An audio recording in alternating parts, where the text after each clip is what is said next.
Mute करना होता है भाई बहन। सुनो इधर, चलो वापस आओ।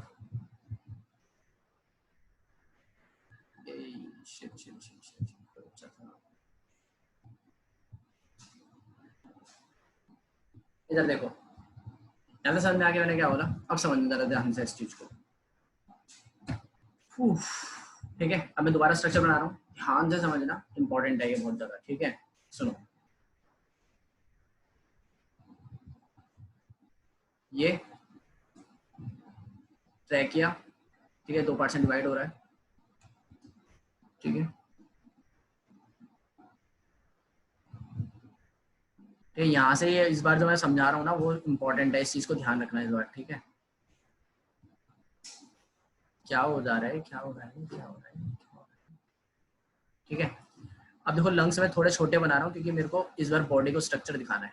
ठीक है, इसलिए ध्यान से समझना है मैं क्या बोल रहा हूँ और क्या लिख रहा हूँ। ठीक है, अब देखो मैं एक ही साइड दिखाऊंगा, एक ही साइड पे हम काम करेंगे, इस चीज के लिए ध्यान से समझते हुए जाना।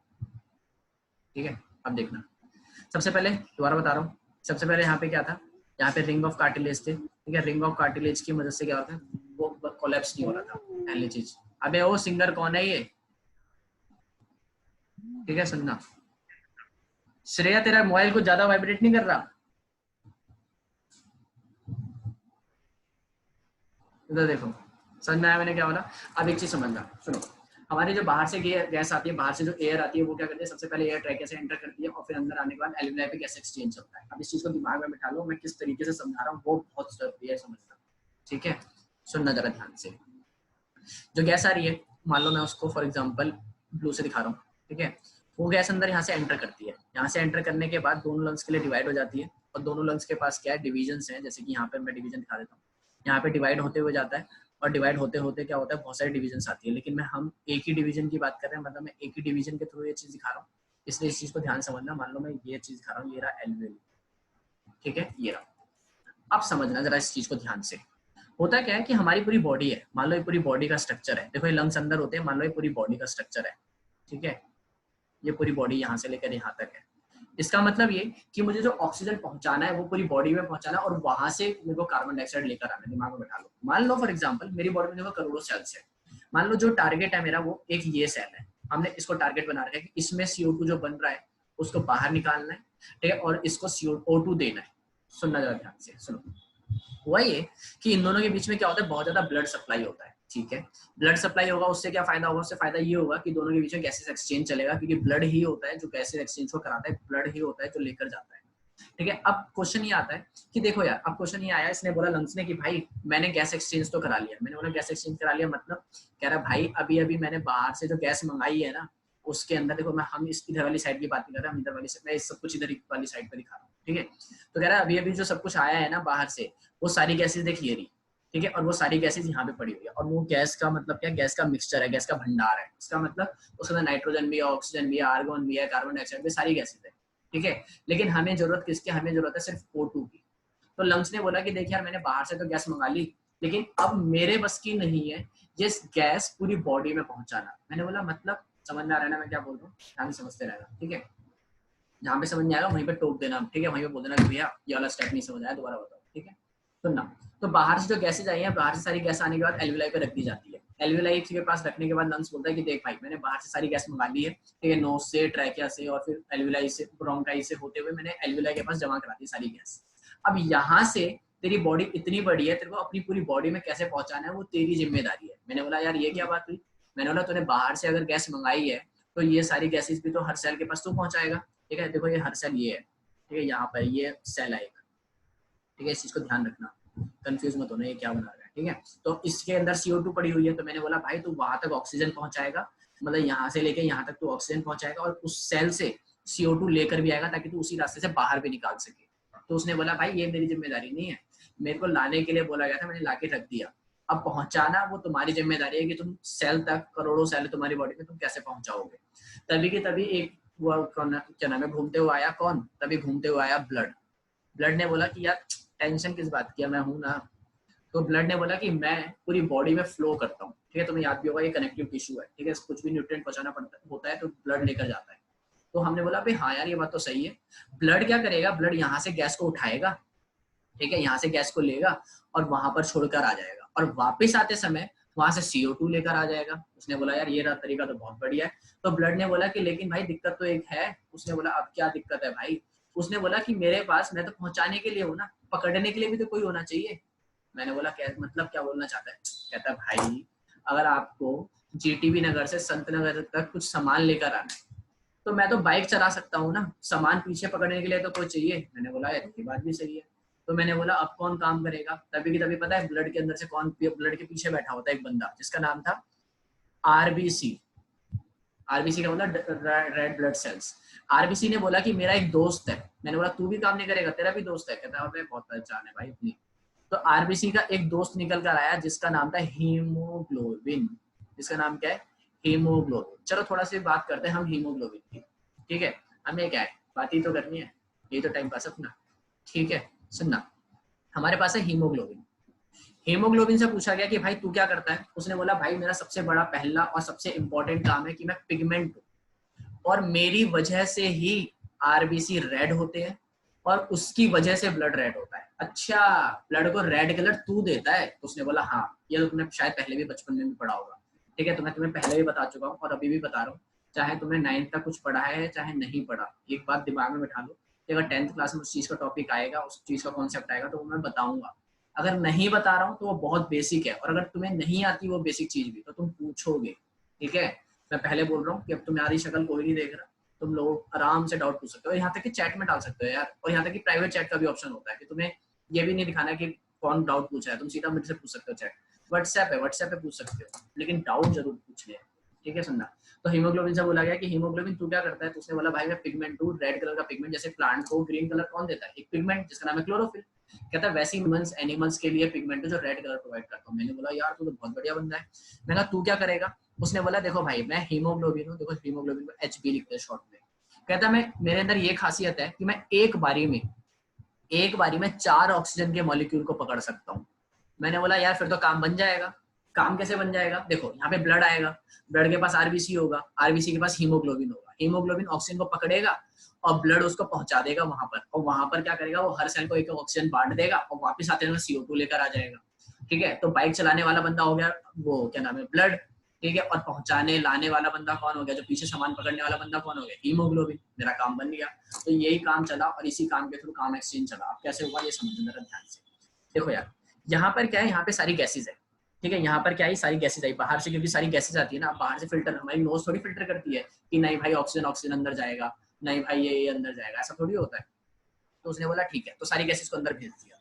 सारी गैसेज एल्विलाई के पास आके इकट्ठी हो गई और एल्विलाई क्या कर दी, स्वेल कर दी। ठीक है, एल्विलाई जैसे स्वेल करते तो एल्विलाई के पास जो ये दीवार है, ये डिफ्यूजन प्रोसेस। कौन सा प्रोसेस? Diffusion process. डिफ्यूजन का मतलब,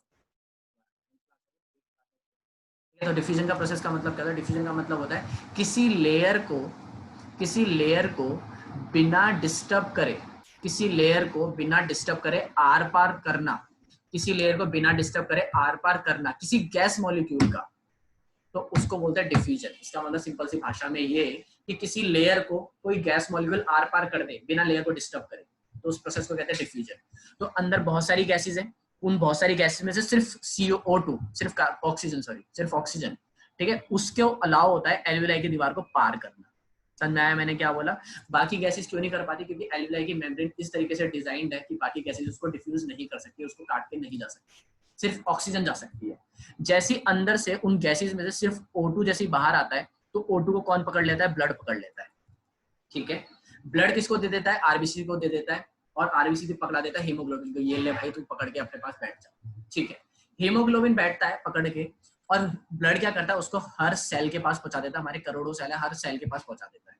ठीक है, उसके बाद क्या होता है, O2 अंदर सेल के अंदर एंटर कर जाता है, और जो पहले O2 गया होगा उससे रेस्पिरेशन हो चुका होगा। देखो मैं सब कुछ रिलेट कराते हुए आ रहा हूँ, पहले रेस्पिरेशन के लिए O2 चाहिए था ना, तो यही O2 वहीं से तो आया है। तो जो पहले O2 गया होगा वो ग्लूकोज मॉलिक्यूल टूट के CO2 बना चुका होगा, अब CO2 को वापस लाना है, तो ये CO2 वापस आता है, उसी ब्लड के ऊपर बैठ जाएगा, और वो ब्लड वापस आते समय CO2 को अंदर छोड़ देगा। ठीक है, और वो जो गैसेस बची हुई थी, नाइट्रोजन, आर्गन, फालतू की जो गैसेस थी जिसमें से O2 तो निकल गया, बाकी तो बची हुई गैस है ना, उनमें CO2 भी मिल जाता है, और वो उसी रास्ते से, सेम रास्ते से, उसी रास्ते से होते हुए वापस आ जाते हैं और वापस क्या करते हैं, हम एक्सहेल कर देते हैं, सांस छोड़ देते हैं, खत्म हो जाता है ये काम। अब सोच सकते हो तुम कि ये काम कितनी जल्दी चल रहा होगा। समझ में आया मैंने क्या बोला? पक्का समझ में आ गया। एक ही बात याद रखना, हम 1 मिनट में 12 से 15 बार सांस लेते हैं, ठीक है, इनहेल और एक्सहेल मिलाकर। समझ में आया मैंने क्या कहा? खैर ये नंबर तुम्हारे डेटा तुम्हारे काम का नहीं है, लेकिन तुम्हें ये समझना है। यहाँ पे समझ में आया एक चीज? भैया दोबारा समझा दो। दोबारा समझा रहा हूँ, कोई बात नहीं। सुन, हमने सांस ली, ठीक है, सांस ली एल्विलाई के थ्रू, ठीक है, एल्विलाई के थ्रू अंदर एंटर, वो सॉरी ट्रैकिया के थ्रू अंदर एंटर करती है। ट्रैकिया दोनों लंग्स के लिए डिवाइड हो जाता है। उसके बाद ब्रोंकाई, ब्रोंकिया, हर किसी के एंड में एक बैग लाइक स्ट्रक्चर है जिसका नाम है एल्वियोलाई। एल्वियोलाई के पास, म्यूट कर ले विक्की, म्यूट कर अपने आप को। अपने आप को क्या करता है, क्या नाम है, वो एक्सपेंड कराता है और उसके बाद क्या करता है, उसके अंदर गैस भर जाती है, ठीक है।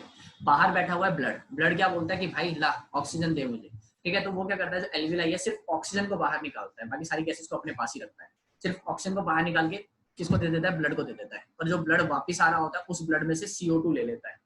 और वो जो सारी गैसेस थी जिसमें से O2 तो बाहर चला गया, CO2 को ले लिया उसने, उस CO2 के साथ सारी गैसेस को बाहर निकाल देता है। इसका मतलब हम जब सांस लेते हैं तो सिर्फ O2 नहीं लेते, O2 के साथ सारी गैसेस लेते हैं, ठीक है। और जब एक्सक्रीट आउट करते हैं तो सिर्फ CO2 एक्सक्रीट आउट नहीं करते, सारी गैसेस एक्सक्रीट आउट करते हैं। समझ में आया मैंने क्या बोला? O2 को छोड़कर, वो बात अलग है।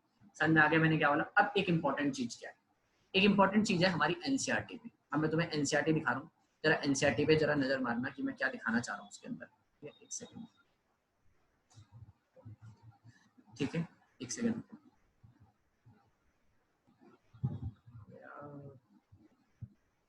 ठीक है, ये रहा, अब समझना, ठीक है। अब मैं जिस चीज को समझा रहा हूँ वो समझना, ठीक है। मैंने पूरा बता दिया, सब कुछ कवर करा दिया, उल्टा एक्स्ट्रा बता दिया, ठीक है। समझना इस चीज को।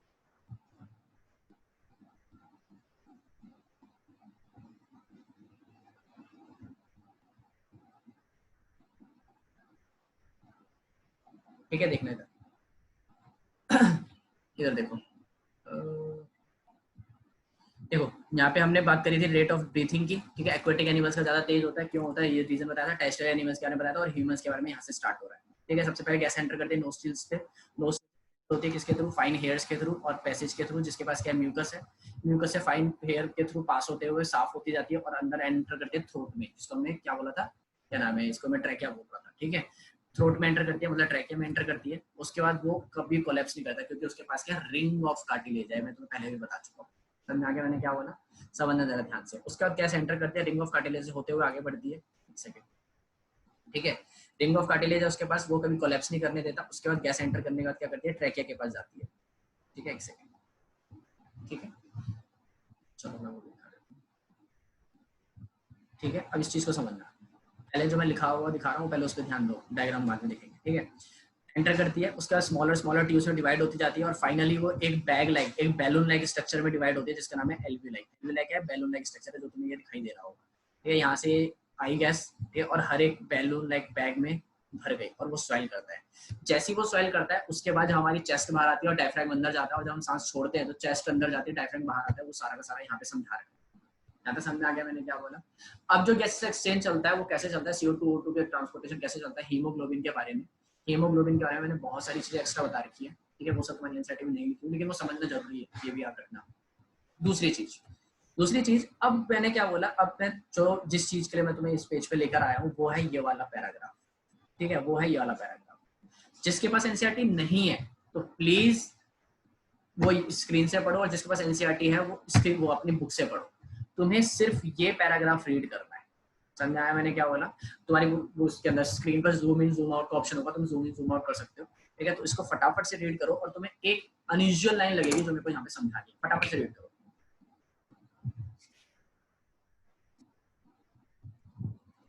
चलो मैं रीड कर रहा हूँ, ठीक है, सुनते रहना, जिसके पास है वो साथ में रीड करते रहना। When the body size of animal is large, the diffusion pressure alone cannot take care of oxygen delivery to all part of the body. Instead, respiratory pigment will take up oxygen.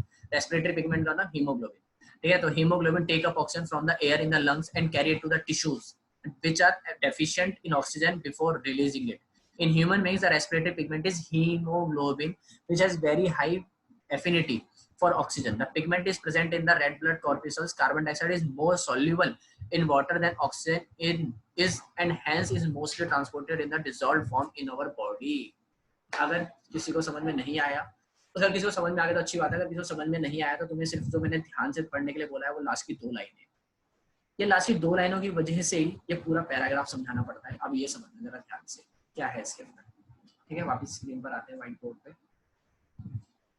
सुनना जरा ध्यान से। देखो यार, देखो होता क्या है, होता ये है कि हमारे पास 2 ट्रांसपोर्टेशन मैकेनिज्म है, ठीक है। हमको 2 चीजें गैसेस, 2 गैसेस को ट्रांसपोर्ट कराना है, एक है O2 और एक है CO2, ठीक है।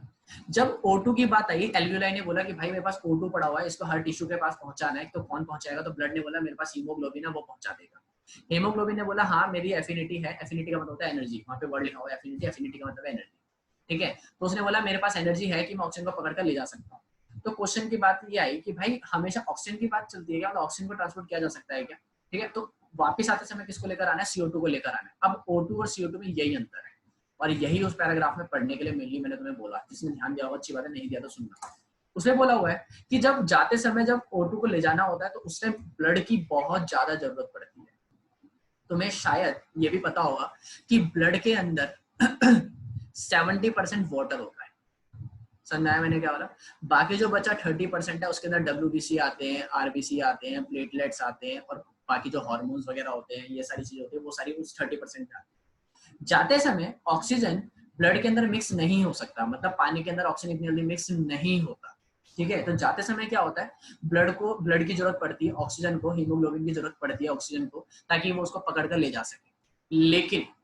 लेकिन आते समय CO2 को आना है, और CO2 पानी के अंदर बहुत आराम से घुल सकता है, इस चीज को दिमाग में बिठा लो, इंपॉर्टेंट है, ठीक है।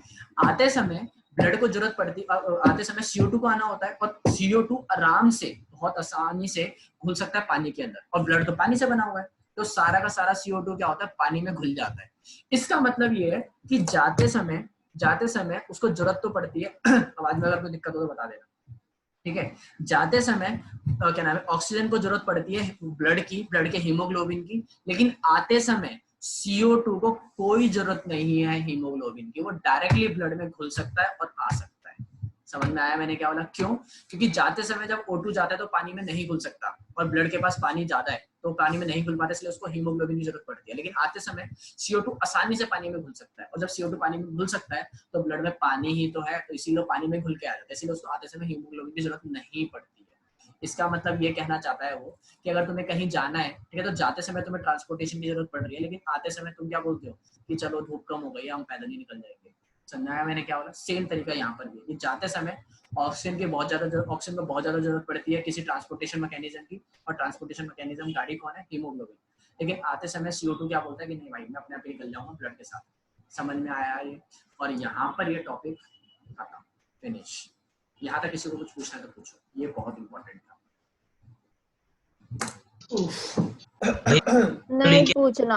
अगर गैस भर जाती है तो क्या वो फट जाते हैं? क्या फट जाता है? एल्वियोली, अगर ज्यादा गैस आ जाए तो? ऐसा होता नहीं है, क्योंकि हमारी कैपेसिटी होती है, मान लो फॉर एग्जांपल कि हम कैपेसिटी का मतलब देखो, जैसे फॉर एग्जांपल एथलीट्स होते हैं जो रनिंग करते हैं, ठीक है। जो एथलीट्स होते हैं उनकी जो लंग्स कैपेसिटी होती है वो क्या होती है? ज्यादा होती है। रीजन क्योंकि वो ज्यादा से ज्यादा गैस को स्टोर कर सकते हैं। तो हमको क्या करना पड़ता है, अपने आप को उस तरीके से, जैसे एथलीट्स क्या करते हैं, एक्सरसाइज करते हैं ना, बहुत ज्यादा ट्रेनिंग करते हैं, तो अपनी लंग्स की कैपेसिटी को बढ़ा रहे हैं, ठीक है। तो हमारी बॉडी क्या करती है, एक लिमिटेड काम के लिए काम करती है। चलो मैं तुम्हें एक वॉल्यूम दे देता हूँ, ठीक है। वॉल्यूम ये कि हम जब एक बार सांस लेते हैं तो हमारी बॉडी एक बारी में 2500 से 3000 मिलीलीटर गैस अंदर खींचती है, मतलब 2.5 लीटर से 3 लीटर गैस एक बारी में अंदर खींची जाती है। अब समझ में आया? जिसमें से एक्सक्रीट आउट कितनी होती है? 1100 मिलीलीटर कह रहा हूँ, ठीक है। तो इसका मतलब बाकी जो गैसेस बची वो हमारी बॉडी यूटिलाइज कर लेती है। अभी आगे समझ मैंने क्या बोला? तो ये हमारी लंग्स कैपेसिटी होगी। इसका मतलब हमारे लंग्स के अंदर कितनी गैस भरी जा सकती है एक बारी में? 2500 से 3000 मिलीलीटर, मतलब 2.5 लीटर से 3 लीटर के अराउंड हमारे लंग्स की एक कैपेसिटी है। तो खत्म हो गई टॉपिक, समझ आया? और पूछो, पूछना है किसी को? वापस स्क्रीन पे आते चलो। अच्छा मुझे एक क्वेश्चन पूछना है, मेरे को एक क्वेश्चन का मतलब एक चीज बतानी है तुम लोगों को, तो मैं बता दूंगा। क्या नाम है वो? माइटोकॉन्ड्रिया से रिलेटेड टॉपिक है, ठीक है। किसी को कुछ पूछना है फटाफट से मुझे बताओ, फिर हम आगे बढ़ रहे हैं। अश्मीत तूने पिछली क्लास नहीं ली ना, शायद फर्स्ट वाला सेशन नहीं लिया ना? अश्मीत अनम्यूट कर अपने आप को, बताओ।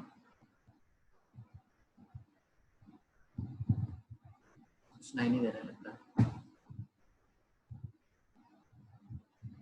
किसी को कुछ पूछना है पहले ये बताओ मुझे।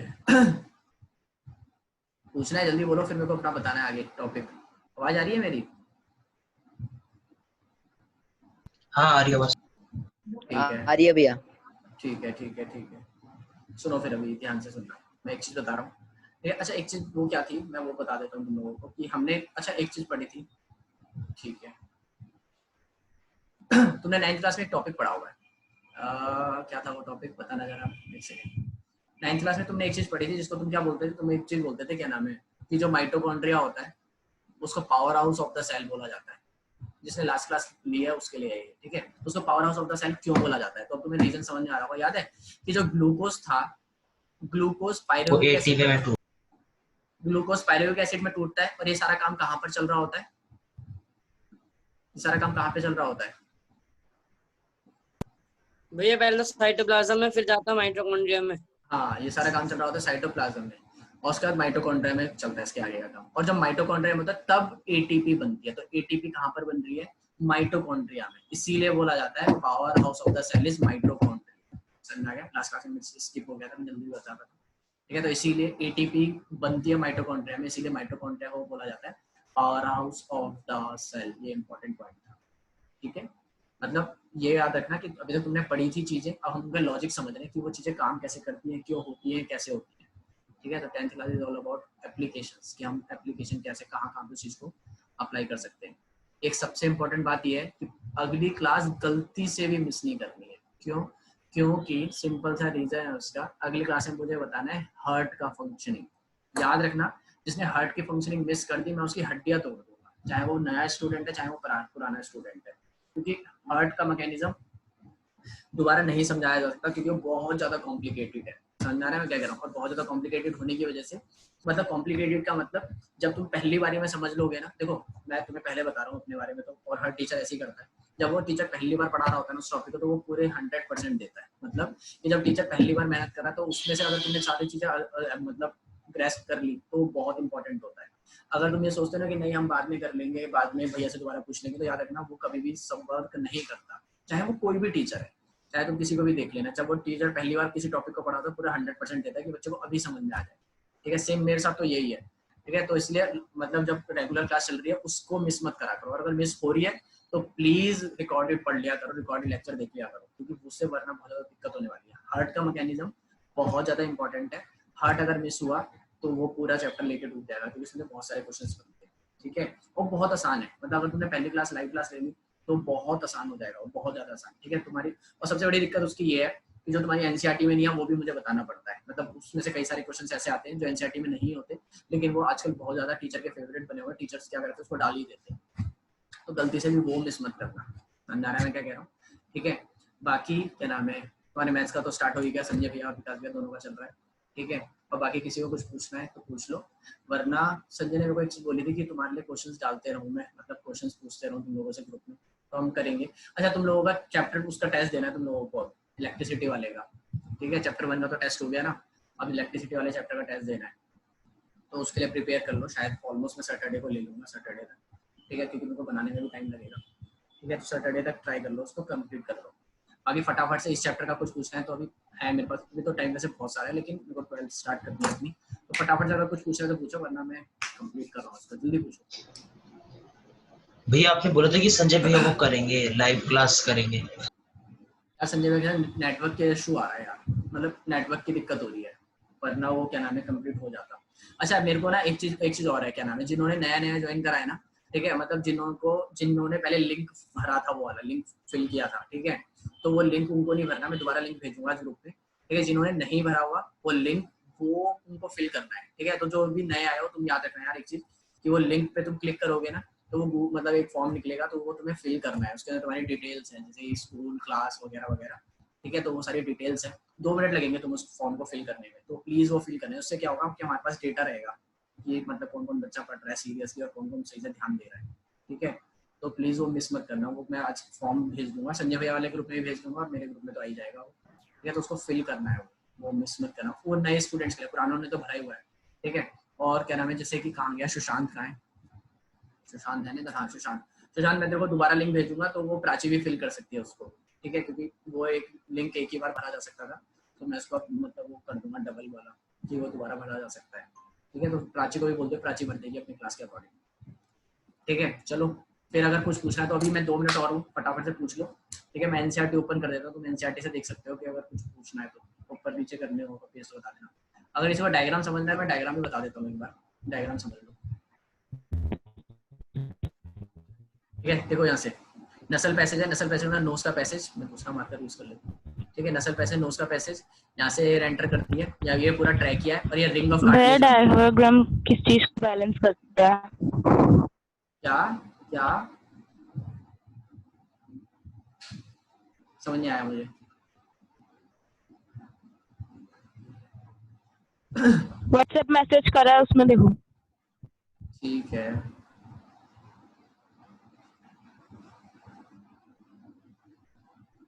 नहीं आया मेरे पास व्हाट्सएप मैसेज, और रश्मीत का मैसेज आ रहा है। अच्छा रश्मीत ने मैसेज डाला था, ठीक है। रश्मीत तुमने फर्स्ट सेशन छोड़ दिया था यार, 2 सेशन होते हैं, ठीक है क्लास के, तुमने सेकंड सेशन ज्वाइन करा है। चलो कोई बात नहीं, मेरे पास मैसेज नहीं आया मानसी अभी, ठीक है। तुम देख लेना, मैं देख लेता हूँ पहले, आप बता रहा हूँ मैं, ठीक है। तो यहाँ पे तुम्हें रिंग ऑफ कार्टिलेज, ये ब्लैक कलर की लाइनिंग दिखाई देगी, रिंग ऑफ कार्टिलेज है, ठीक है, जो कोलैप्स नहीं करने देता है, यहाँ से अंदर एंटर करती है, ठीक है। आधी एयर इधर की तरफ और आधी एयर इधर की तरफ, और जो बोन्स वाला दिखा रखा है ये रिब केज है, यहाँ पे लिखा भी हुआ है नाम, ठीक है। रिब केज, रिब केज का मतलब रिब का जाला, ठीक है। उसके अंदर अंदर लंग्स रखे हुए, और अंदर जो डिवीजन दिखा रही है वो ये रही, ठीक है। और इस डिवीजन के अंदर तुम्हें साफ दिखाई दे रहा है ये क्या है, ये है एल्वियोली, ठीक है। यहाँ से एयर अंदर एंटर करती है, अलग अलग डिवीजन दिखाती है, आधी यहाँ पे चली गई, आधी यहाँ पे चली गई, आधी यहाँ पे चली गई, और हर किसी के एंड में क्या है, बैक की तरह स्ट्रक्चर है, ठीक है। और ये बैक की तरह स्ट्रक्चर वो क्या बोला जाता है, एल्वियोलाई बोला जाता है। जब सांस लेते तो एल्वियोलाई क्या करता है, स्वेल करता है और चेस्ट बाहर आती है, और जब हम सांस छोड़ते थे श्रिंक करता है और सारी चेस्ट अंदर जाती है, ठीक है। उसके बाद याद रखना जो ट्रांसपोर्टेशन मैकेनिज्म है वो हीमोग्लोबिन करता है। हीमोग्लोबिन एक बारी में 4 ऑक्सीजन के मॉलिक्यूल को कैरी करता है, ये भी याद रखना, ठीक है। एक बारी में 4 ऑक्सीजन के मॉलिक्यूल को कैरी करता है, वो ट्रांसपोर्ट कराता है, ट्रांसपोर्ट मैकेनिज्म कराता है। आते समय CO2 को जरूरत पड़ती है ब्लड की, सिर्फ उसको कोई हीमोग्लोबिन की जरूरत नहीं, क्योंकि वो ब्लड में खुलकर आराम से आ सकता है। जाते समय ऑक्सीजन को जरूरत पड़ती है, क्योंकि ऑक्सीजन ब्लड में नहीं घुल सकता। समझा रहे हैं क्या कह रहा हूँ, इसलिए इस चीज को ध्यान रखना, बस खत्म। उसके बाद हमें जो कल पढ़ना है, कल पढ़ने के लिए जो टॉपिक है वो इम्पोर्टेंट है, डेट इज हार्ट। कल का मतलब परसों, ठीक है। तो प्लीज, हाँ वही, प्लीज परसों transportation of heart please miss मत करना, वो हमें बहुत इंपॉर्टेंटली पढ़ना है, ठीक है। क्योंकि भैया फेरिंग्स का क्या काम होता है? इसका फेरिंग्स यहाँ पे गैस यहाँ पे मदद करता है, जैसे मैंने बताया ना एपिग्लोटिस, ठीक है, वैसे उनके नाम है, वहीं पे क्या होता है फेरिंग्स और लैरिंग्स होता है। लैरिंग्स का दूसरा नाम वॉइस बॉक्स ही है, ठीक है। तो वो उनका काम क्या होता है, उनका काम होता है कि मैकेनिज्म को सेपरेट आउट रखना है, इसका मतलब डाइजेशन प्रोसेस वाला जो पार्ट है और जो क्या नाम है हमारा जो गैसेस एक्सचेंज वाला जो पार्ट है उसको सेपरेट आउट करना और उनके साथ वर्क करना, उनका ये काम है, ठीक है। एपिग्लोटिस क्या होता है, एपिग्लोटिस भी बता देता हूँ। उसके अंदर क्या है, जैसे कि मान लो फॉर एग्जांपल मैं ट्यूब के थ्रू समझाता हूँ।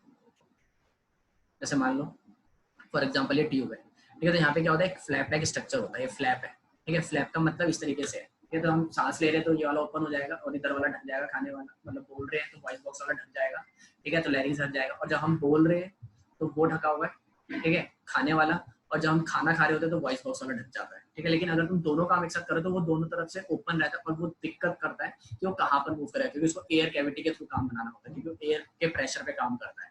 तो अगर खाना दूसरी जगह पे एंटर कर जाता है तो ब्लॉकेज पैदा करता है, जिसकी वजह से अल्टीमेटली डेथ भी हो सकती है, ठीक है। तो फ्लैप लाइक स्ट्रक्चर तो फेरिंग्स लैरिंग्स वहाँ पे काम करते हैं, यहाँ पे दिखा रखा है ना, ये बताया तो मैंने, ठीक है, यहाँ पर, ठीक है। अभी भी अगर किसी को कुछ पूछना है पूछ लो, वरना चलते हैं, ठीक है। चलो फिर मिलते हैं परसों नेक्स्ट क्लास में, ठीक है। याद रखना मिस नहीं करनी है नेक्स्ट क्लास प्लीज, ठीक है। चलो गुड लक, मिलते हैं, बाय बाय। अच्छा मैंने फीस की डिटेल्स डाली हुई थी, उसके बाद तुम देख लेना तुम लोग अपने अकॉर्डिंग, ठीक है। मैंने उसमें मैसेज डाला होगा, ठीक है भैया। बढ़िया लॉकडाउन, फिर बढ़िया लॉकडाउन, हाँ यार ये दिक्कत है भैया अभी मिलने में बहुत भैया टाइम देंगे कैसे, लेकिन अब फीस अब तो बहुत लंबी खिंच गई लॉकडाउन। अच्छा पूछा पड़ेगा, अबे तो पेटीएम फोन पे, हाँ ठीक है बोल। हाँ ठीक है ठीक है ठीक है। डाउनलोड ही नहीं करा, कहाँ से दे? ये बोल कि देने का मन नहीं कर रहा, ऐसा कुछ नहीं है।